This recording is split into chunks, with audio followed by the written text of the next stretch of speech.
OC, we're all about taking it to new heights. So we're about to begin our ascent. First steps right in front of us. And to do that, we need to get some elevation. Yeah, not really dressed for this, but whatever, you know, let's do it. In this week's episode, we want to share our favorite elevated cities and towns. If you can handle that altitude. What the heck, we got this.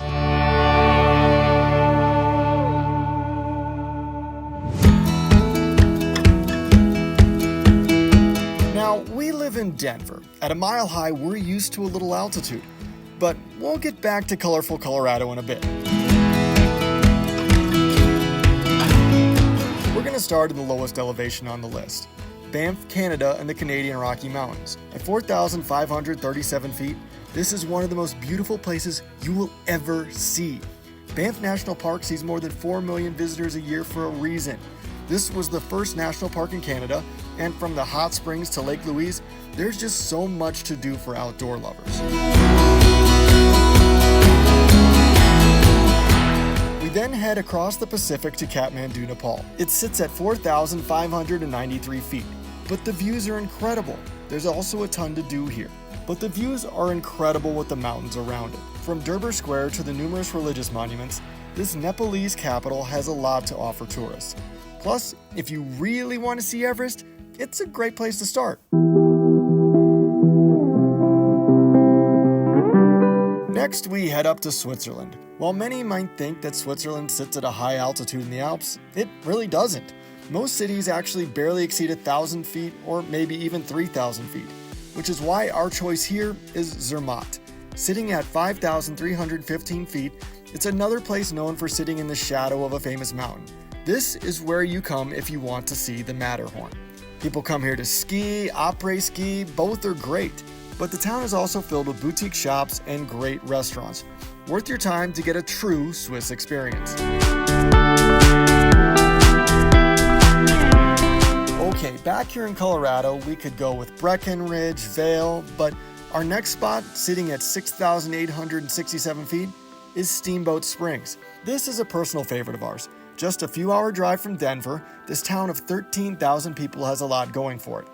Obviously, ski season is a big part of their tourism and economy, but summers out here are just as gorgeous. Downtown is growing to meet the increasing tourism demands as well. This is a true Western cowboy town sitting in the heart of the Rockies. Heading a little south at 6,998 feet is Santa Fe, New Mexico. In the Sangre de Cristo foothills, many people don't realize that New Mexico sits at such a high altitude. But this town should be on your list regardless of how high you're looking to get. Old Town Santa Fe is like taking a walk back in time. There's a number of different things to see and do in this town, founded back in 1610 as an old Spanish colony. And if the Pueblo architecture doesn't get you, the natural views will. Now let's hit our first of many Andes locations, Bogota, Colombia. At 8,612 feet, it can take your breath away. Yeah, so this definitely takes the wind out of you. There's so much to love about the Colombian capital city. From Plaza de Bolivar to the food, La Candelaria, you can truly immerse yourself. And there's a ton of people around and lots of local culture, and this is a happy accident, as Bob Ross would say. And if you need to get your head in the clouds more, just go higher.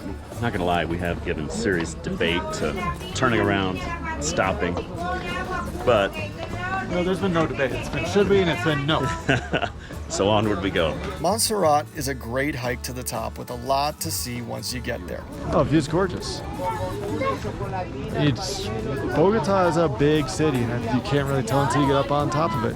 But if the hike is too much, feel free to take the funicular. It's a long time. I'm tired, sweaty, I need a shower. I want to find this cable car because I'm not walking down.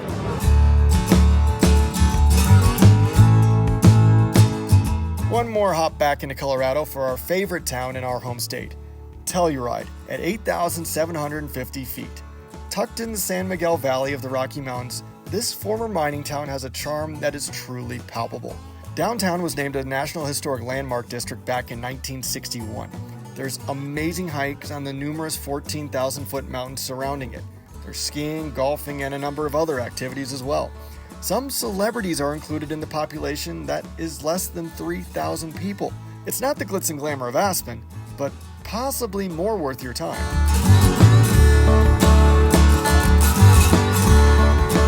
Back in the Alps, Chamonix, France. At 8,905 feet, this place is special. Situated right on the border of France, Switzerland, and Italy. This is a ski haven. That's very much what it's known for. That's why people come here. Much like Zermatt, this alpine city sits at the base of a popular mountain, Mont Blanc. Skiers can ski into 3 countries, or even if you're not a skier, come enjoy the town, the beauty, and this special French mountain culture. Another place you got to check out is right here in Quito, Ecuador. Wonderful place if you can handle that altitude. At 9,350 feet, the Ecuadorian capital is a must visit. We were just there a year ago and loved it. It has definitely gotten a lot more crowded here today. There's tens of thousands of people down here, and it's cool. Constructed on an ancient Incan city, Quito was actually UNESCO's first World Cultural Heritage City. Because of that, it has the best preserved, least altered historic center in Latin America. Religion's a very big part of the culture here in Ecuador. In fact, if you're in the old part of the city, you'll find a cathedral or a basilica pretty much every other block, each one more ornate than the one before it. You can hike or take a car up to El Panecillo. Probably about 1,000 steps by the time it's all said and done. Oh, 869 as it turns out, as you just saw my feet pass by. But we are inching closer to the statue. That will give you incredible views of the city. Or you can check it out from Basilica del Voto Nacional. You can go to the equator, which also means every day is 12 hours of daylight if you like consistency. There are also a number of squares from Independence to San Francisco. Plus, it's close to a lot of other natural beauty. Definitely worth a little altitude sickness. We are right now in Cusco, Peru, altitude more than 11,000 feet above sea level. I need oxygen. It's hard to talk elevation and not talk about Cusco, Peru. At 11,152 feet, this city sits high above others in the Andes. Now, to many, this is a jumping off point for Machu Picchu, but the city's population is well over 400,000 people. So there's a lot more here than you might think. Okay, so we've got our own private balcony here overlooking the cathedral here and the hilltop city of Cusco. It's amazing. There are some great hikes, but we also recommend enjoying what the city has to offer. From Plaza de Armas, you can get a little lost in the culture and beauty of the area. Still absolutely incredible. So happy that we made it here. And walking through the old town is quite enjoyable. Besides being a base for Machu Picchu, it also lends itself to day trips to Incan ruins and Rainbow Mountains.